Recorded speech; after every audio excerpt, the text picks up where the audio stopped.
Le renouvellement des idées à gauche, c'est son dada. Olivier Ferrand est né à Marseille, il y a un peu moins de 40 ans. Haut fonctionnaire, il commence sa carrière en 1997 à la direction du Trésor, conseiller de Lionel Jospin, Romano Prodi, Dominique Strauss-Kahn et amateur d'opéra à ses heures. Il est depuis 2008 président de la fondation Terra Nova, qui a notamment contribué à la mise en place des primaires à gauche. Olivier Ferrand, vous êtes surdiplômé. Qu'est-ce qui vous a poussé à faire autant d'études ?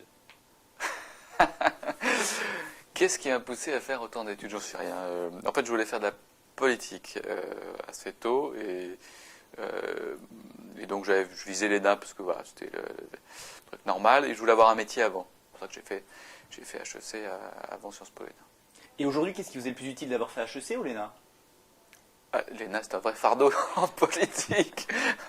On vous le reproche à peu près tous les jours. Vous avez fait une carrière dans plusieurs cabinets ministériels, ou en tout cas vous avez croisé pas mal de personnalités politiques, notamment, quand même, on peut dire ce qui se fait de mieux dans la gauche contemporaine française, Jospin, Strauss-Kahn, Rocard. Un petit mot sur chacun d'eux. Elles m'ont toutes beaucoup apporté. Alors le premier, celui qui m'a fait entrer en politique, c'est Michel Rocard. Et c'est sans doute ce que j'essaie un peu de reproduire, c'est-à-dire ce côté intellectuel, enfin ce panachage politique intellectuel. Lionel Jospin, c'est celui qui m'a mis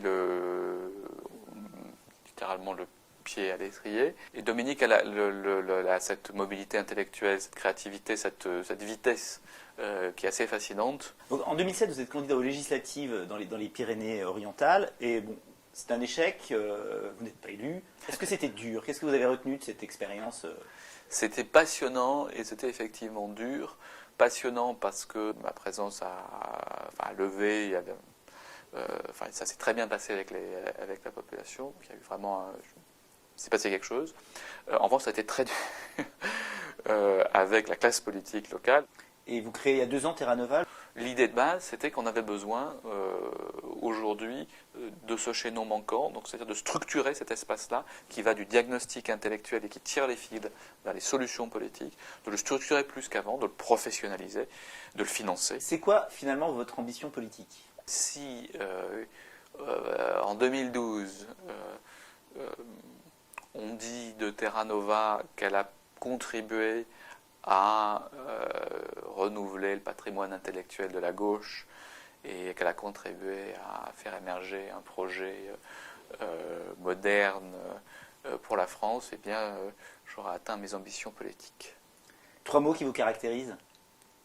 Ténacité, pluridisciplinarité, la volonté d'être à la fois, de conserver à la fois un pied dans le monde professionnel, que ce soit l'entreprise ou l'administration, un pied intellectuel, un pied politique. Sportif. Vous êtes sportif, vous aimez la compétition, est-ce que ça joue aussi dans l'envie de réussir ? J'ai fait du tennis à un niveau raisonnable, j'étais champion régional, et j'ai fait Roland-Garros chez les compétitions nationales de jeunes, et c'est vrai que voilà, ça développe le goût de la compétition. Qu'est-ce que vous aimez bien entendre dire sur vous ?